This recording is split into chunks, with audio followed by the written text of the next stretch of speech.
9. Lost Cuban City. The Caribbean country of Cuba has long been controversial, but noted for its various classic icons, like Fidel Castro. One thing you don't link to Cuba so much is pyramids. In 2001, a team of scientists stumbled upon a geometric stone location that could be a forgotten city below the waves. Situated at the western tip of the island, the underwater city contains what appears to be megaliths with a distinctive pointy shape. Interestingly, this is like a stack of structures. Some of the structures are 1,312 feet, 400 meters wide, and 131 feet, 40 meters tall. Researchers aren't exactly sure what to make of it. The city complex, if that's what it actually is, was picked up using sonar. How old it is and when it was constructed is still up for debate. Some believe it dates back approximately 6,000 years. Others believe it may be as old as 50,000 years. Either way, it opens up all kinds of questions and strange possibilities. For example, were people even capable of building structures like this tens of thousands of years ago? Researchers are saying that it could be that Cuba and Mexico were connected by a land bridge long ago. The shapes and formations of these pyramids are mysteriously similar to the ones built by the Mayan and Aztecs. Some of the structures have a language on them that no one's been able to decipher. They're hoping to return with underwater archaeology devices that'll be able to move sand off the structures to get a clearer view. 8. Mustang. The last place you expect to find a car like this is at the bottom of a river. However, that's precisely what happened when the Adventures with Purpose YouTube channel set about recovering a gas guzzler that had become a mud guzzler after some considerable time underwater in Portland, Oregon. The vintage muscle car ended up seeing the light of day again in 2020, 40 years or so since it rolled off the production line. The term muscle car refers to a two-door sports coupe with powerful engines operating at a high level. But how did it end up in a watery grave in the first place? The 1973 Ford Mustang was actually discovered when a dive team was searching for a truck, which it was speculated got dunked in the river by the owner's other half. Sounds a little spicy, but best we don't get into the nitty-gritty of that. Anyway, the divers went on to discover a range of classic cars in the depths. Sounds like a weird underwater showroom. Though, of course, decades of rust had set in, plus the vehicles had been nibbled on by more than a few fishies. Not what you'd call roadworthy. The first attempt to bring the Mustang to the surface didn't go well, and resulted in the engine being ripped from the transmission and being brought to the shore by itself. The V8 sported some long tube headers, suggesting that it was a souped-up car before it was unceremoniously deserted in the river. 7. Locomotive Graveyard. In 1985, a pair of rare locomotives from the 1850s were discovered by chance, 90 feet, 27 meters below the surface off the coast of Long Branch in New Jersey, thanks to a marine surveyor. It's been said that they're perfectly positioned next to each other, as if running on parallel tracks. No one actually knows what they're doing there, but experts have made an educated guess. Seems these trains might have fallen off a boat. Because the 222T locomotives, dubbed Planet Class, were made by the famous Stephenson Company from northeast England, and they were most likely being transported when disaster struck. Bad weather conditions might have forced the sailors to offload their precious cargo. Robert Stephenson and his team also brought the world the rocket, as in the train rather than the flying thing. The company was responsible for making the first mass-market locomotive engines. So these trains are prestigious indeed. It's just a shame they didn't get to be used. Sadly, records for the sunken trains aren't available. The model itself didn't last long in the busy and competitive world of the railways, making the find an unusual slice of industrial history. Bearing in mind they've been in the ocean for over a century, the planets are in pretty good condition. Instead of passengers, they have barnacles, but those could easily be scraped off. Not like they've paid their fare, right? 6. Apollo's engines. Jeff Bezos and his Amazon empire has long been associated with space exploration, as well as books and general consumer goods.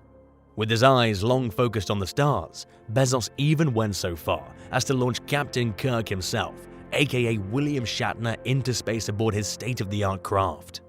But did you know that Bezos is as interested in the history of space travel as he is with its future? Back in 2013, Reports came in that his expedition to trace classic Saturn V NASA rocket engines used in iconic missions such as Apollo 11 had been successful.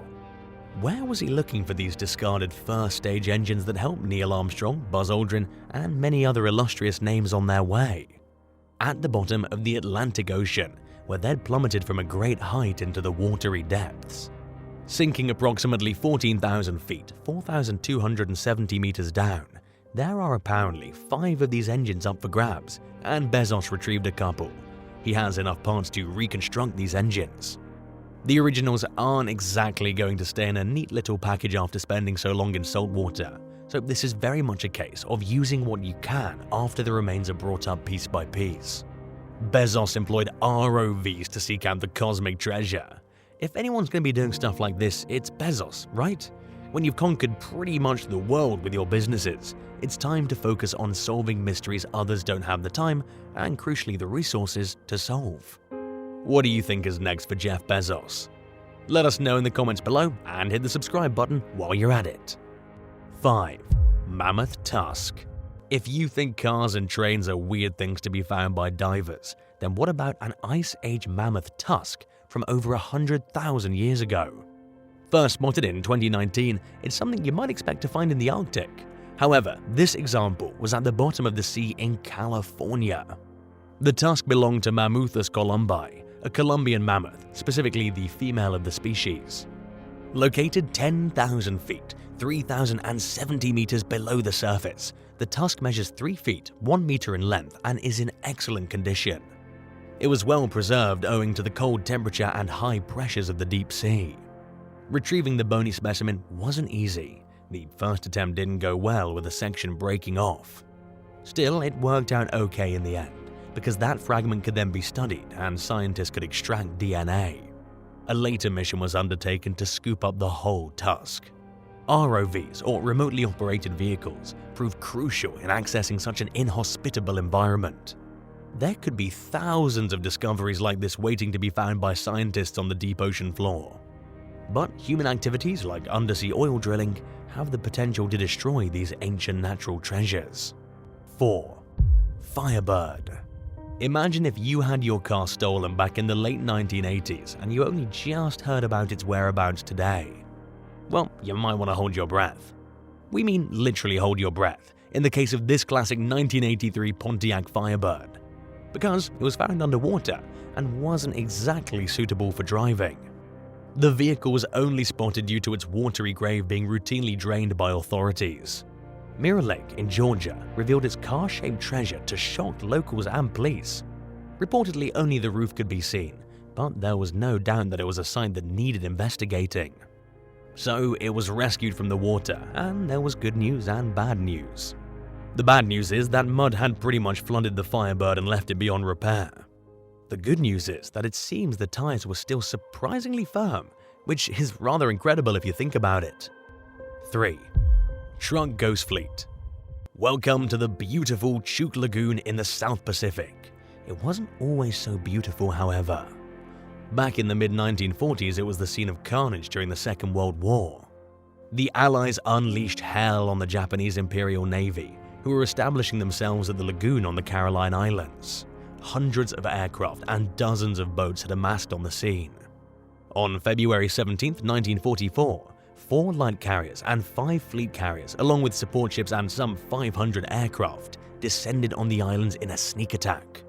Just a week before the assault, called Operation Hailstone, the Japanese military had moved additional ships to the area, and as a result, approximately 250 Japanese aircraft were destroyed and more than 50 ships sunk.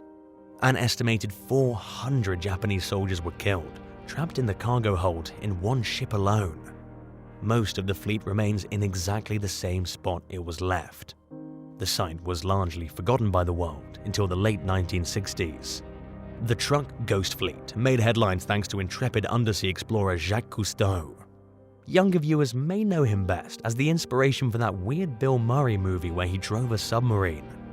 He filmed a documentary titled Lagoon of Lost Ships that cast new light on this dramatic slice of wartime history. Major caution is advised to anyone swimming around in the area. we'd say it's much safer watching the footage and marveling at this mystery graveyard below the waves from the comfort of your home. 2. Abandoned Bugatti. Meet the Dama do Lago, or Lady of the Lake. Often, it's a mystery why a beautiful classic car winds up disintegrating at the bottom of a lake. However, in the case of this Type 22 Bugatti Brescia, we know exactly how it ended up there. The rare Bugatti Roadster 1925 was pushed into the waters of Lake Maggiore between Switzerland and Italy by customs inspectors in 1936. This occurred after the owner abandoned the vehicle without paying the import tax due. At the time, the value of the car was lower than the debt, and the customs agents were forced to destroy it. It sank to a depth of around 164 feet, 50 meters, and may well have been lost to the fishes and crabs if it wasn't for the one crucial factor, the mud. The car is far from perfect condition, nor is it likely to be. After all, it spent a reported 72 years in Lake Maggiore. Yet parts of it survived much better than others, due to the fact the Bugatti went on its side, and that side was protected by the mud. The car lay underwater for several decades before being seen again by a diver in the late 1960s. It wasn't until 2009 that arrangements were made to crane the Bugatti out and back on dry land. The reason is a tragic but worthy one. A charity raising money around the issue of youth violence decided it would be a great idea to rescue the vintage vehicle and auction it off. This seemingly complex operation took no less than 9 months to plan and execute. From there, the Bugatti went to the Mullin Automotive Museum in California. Another exotic location for this classic roadster to be seen in. 1. Heraklion. We're lucky to have found the ancient port city of Heraklion at all. Why? Because it sank in an area off the Alexandria coast in Egypt, following what appears to have been a devastating earthquake in the 8th century AD. For a long time, it wasn't clear at all whether this place even existed.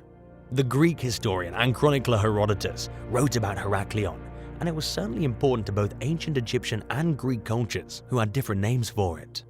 It was thought to be 2 separate places until the truth was revealed. We can see why things got confused. This was the biggest port city in ancient Egypt, full of activity and culture. By the late 1990s, an archaeologist named Frank Godillot from France was in the land of the pharaohs on a separate mission when he stumbled on what remained of Heraklion. Originally, he was on the lookout for remnants of the Battle of the Nile, fought by Napoleon, which took place between the British Empire and the French Republic in late 1798. Instead, Godillot found a treasure trove, which included statues and figures of important names, from deities to royalty. There were also sarcophagi and pillars bearing inscriptions, helping to further fill in the background of this epic community, believed to stretch back to the 7th century BC. The discovery is only a piece of a much larger puzzle. It's amazing how such an ancient place can survive so long underwater, ready for 21st century divers to explore. Thanks for watching. Which one of these amazing underwater discoveries fascinated you the most? Let us know in the comments below, and don't forget to subscribe to the channel if you haven't already. See you next time. Bye!